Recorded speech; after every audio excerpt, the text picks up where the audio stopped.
Mayong adlaw nga Sabado, mga higala, aniya na sab ang atong bagong episode sa Maayong Balita sa Central Visayas.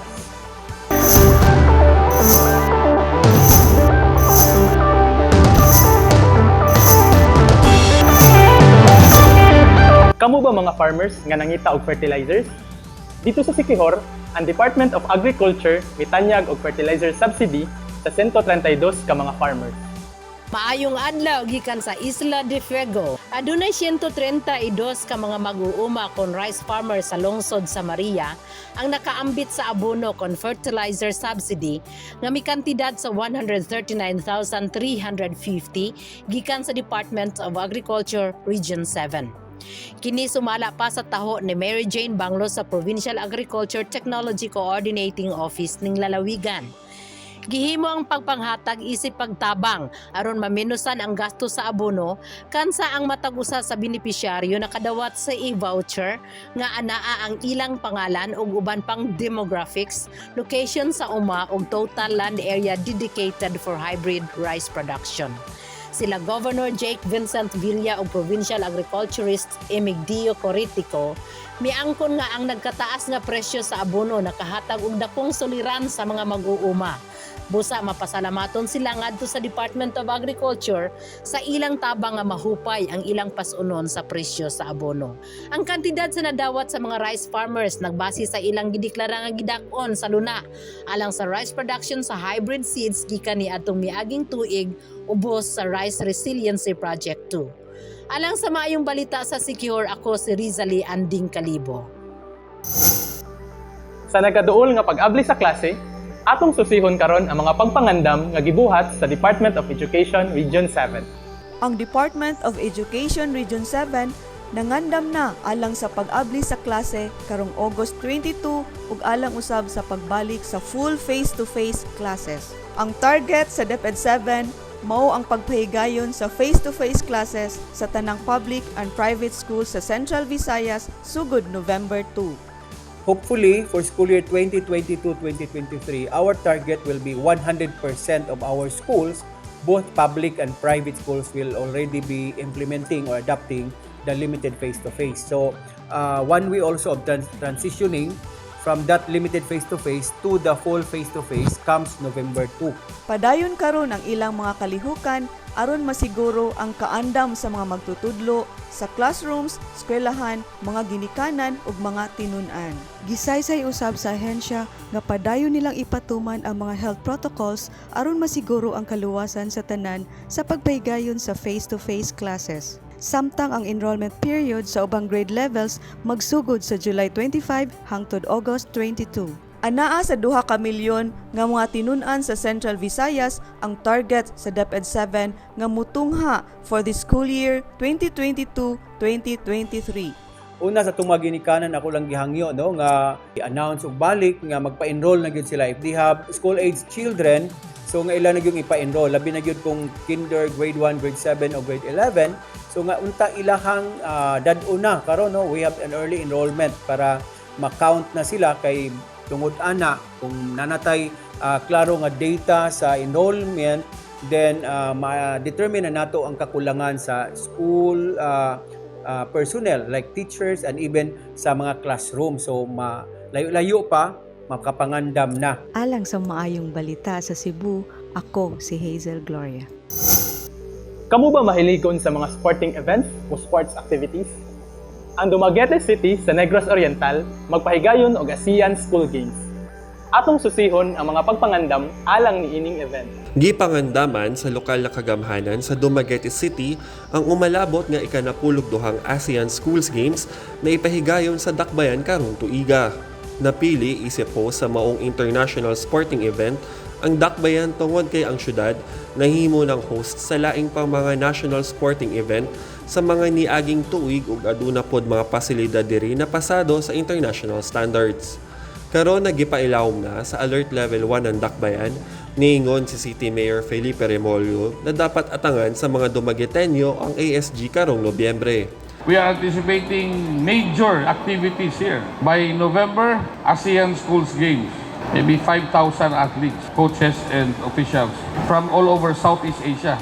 We're doing this not just for sports, but really for business. Adunay 8 ka sporting events sa ASG sama sa athletics, swimming, archery, badminton, volleyball, sepak takraw, table tennis ug basketball. Naasab gihimong koordinasyon ang lokal na kagamahanan ug ang DepEd alang sa pagplano ni ini. Gigahinan og tunga sa milyong pisong pondo sa lokal ug nasudnon nga gobyerno ang umalabot na sporting event.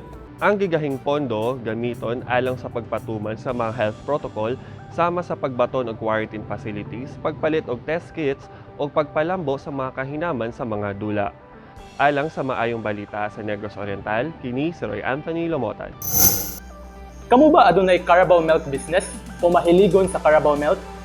Dito sa Bohol, adunay mga programa nga gipatuman alang sa pagpalambo sa Carabao Milk industry. Tinabangay sa usag-usa, kini mo'y tema sa paginagakay sa mga bulanon, pagsugakod sa hulga sa katalagman, ug sa sungog sa kapalaran. Sa pagtinabangay sa Philippine Carabao Center, sa National Dairy Authority, ug sa Bohol Office of the Provincial Veterinarian, na palig-on ug nahimong kasaligan nga paginabuhian ang panggatasan. Ang PCC una na nga may pagawas sa pagtuon nga kung crossbreeds o hybrid nga kabaw ang gatasan, may natika na doble ang gatas nga makuha ug may kasaligan na nga supply sa pagpalig-on sa nutrisyon sa kabaton unang bulanon.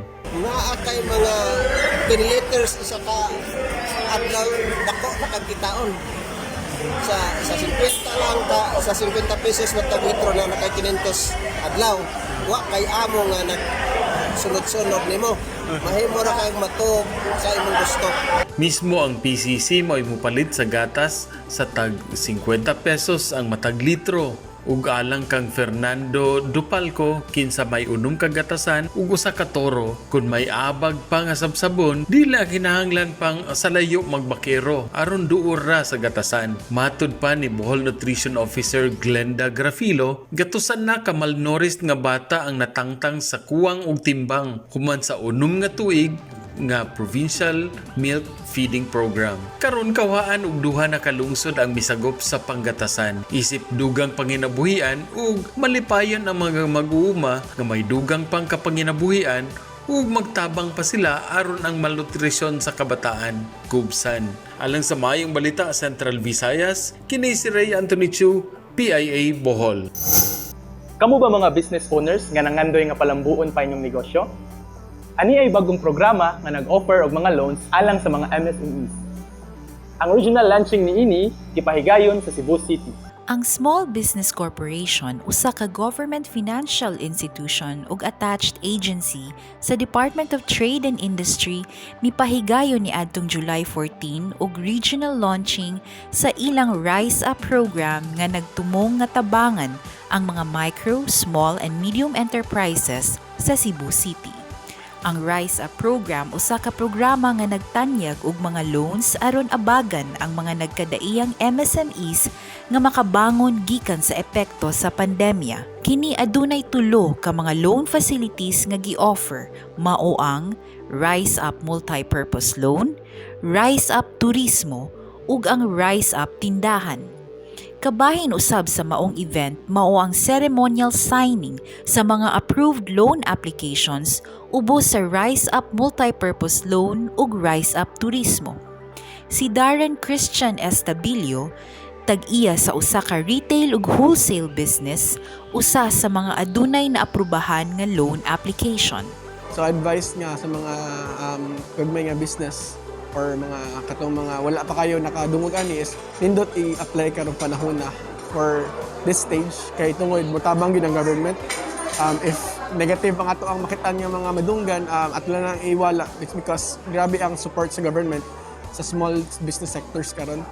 Ang paglusad sa Rise Up program usa lamang sa daghang kalihukan nga gibuhat sa gobyerno isip pag-assist sa mga naapektuhang MSMEs. Subay niini ang mga opisyala sa SB Corp miawhag sa mga MSMEs nga mo-avail sa mga loan facilities nga ginatanyag sa maong programa. I am encouraging you to take advantage of this loan program and to rise up again.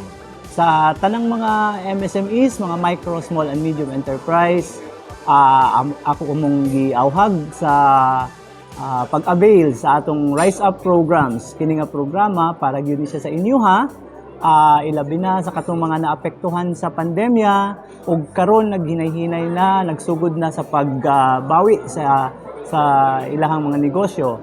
Alang sa maayong balita sa Cebu, ako si Rachel Nesha. Nalingaw ra ba mo sa atong episode today? Aduna ba mo'y nakatunan ni ini? Comment below sa storya na inyong naganahan o mag-uban na punta alang sa maayong balita sunod simana. Alang sa dugang detalye, bisitaha ang musunod.